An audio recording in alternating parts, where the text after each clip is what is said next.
The clang of steel against steel echoes through the centuries, leaving a legacy steeped in both myth and history. A man, whose name still resonates today, once walked the earth, leaving a trail of unbeaten opponents and an unmatched philosophy of swordsmanship. That man is Miyamoto Musashi, a name that has become synonymous with the very art of the samurai and the way of the sword. But who is the real Musashi?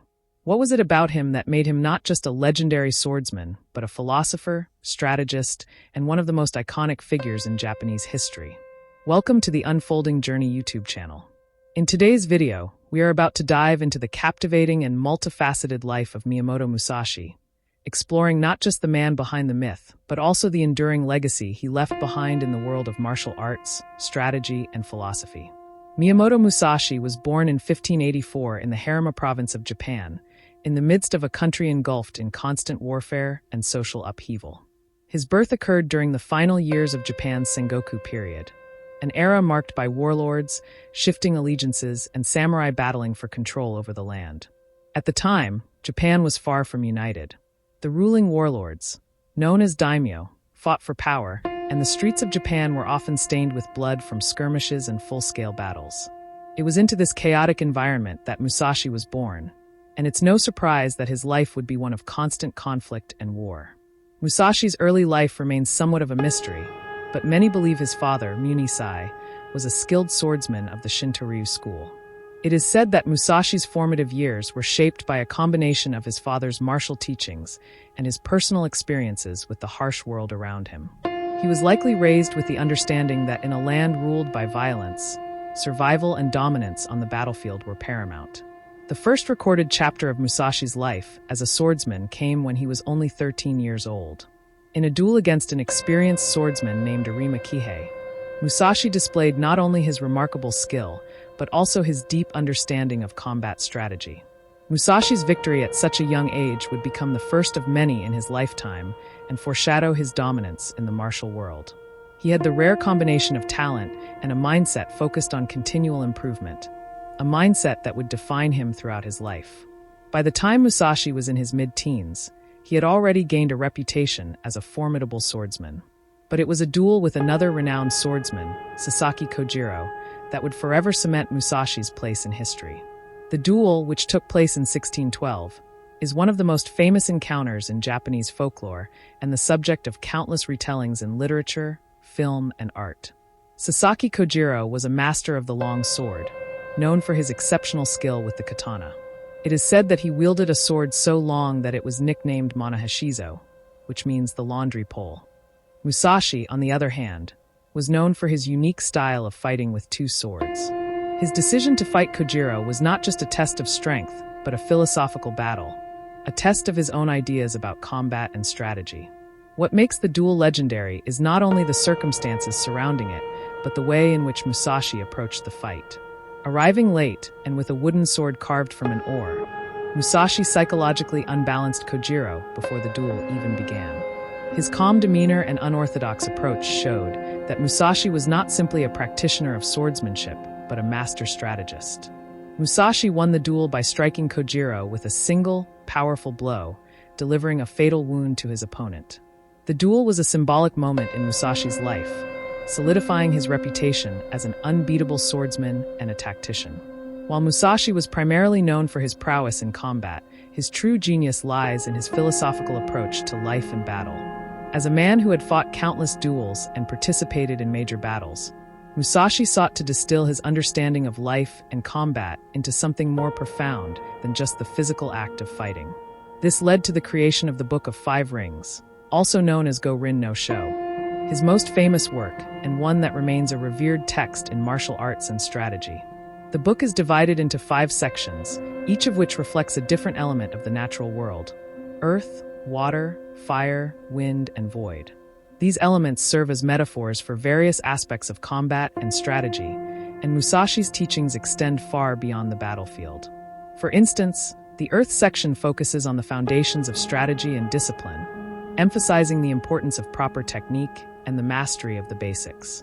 The water section explores adaptability, emphasizing that one must be fluid and able to adjust to changing circumstances in both combat and life.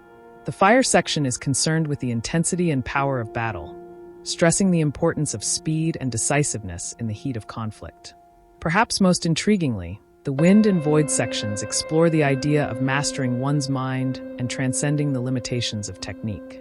In these sections, Musashi speaks about the importance of understanding the psychological elements of combat and achieving a state of mental clarity that allows one to respond instinctively and without hesitation. Musashi's philosophy, encapsulated in this book, has had a lasting influence not just on martial arts but also on business, leadership, and personal development. His teachings encourage an understanding of the mind-body connection, discipline, and the importance of always striving for mastery. In many ways, the Book of Five Rings is not just a manual for fighting, but a guide for navigating the complexities of life itself.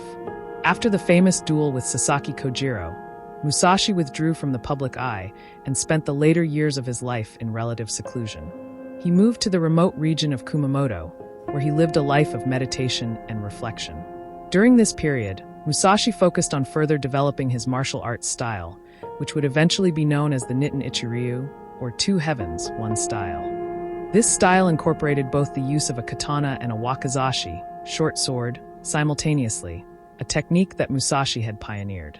It was also during this time that Musashi began writing. Aside from the Book of Five Rings, Musashi is believed to have authored several other works, including an essay on the way of the sword and a treatise on painting.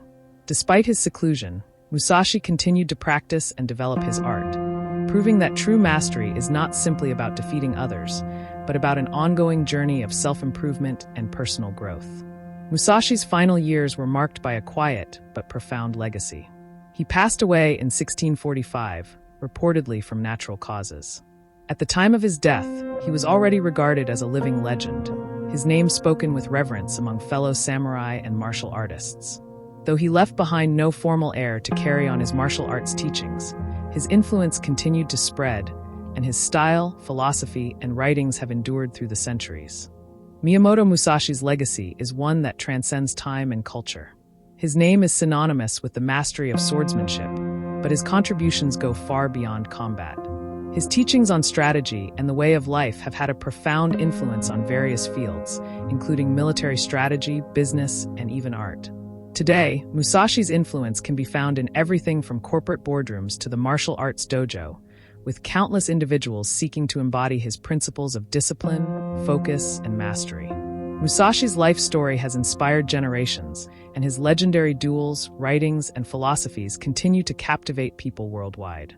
The concept of mastery through practice and reflection resonates deeply, and his philosophy has found a place in the modern world, reminding us that the true art of living is not just about achieving victory over others, but victory over oneself. Miyamoto Musashi's life was one of unparalleled skill, boundless curiosity, and philosophical depth. His path was one of continual growth and self-improvement, shaped by both his victories and defeats.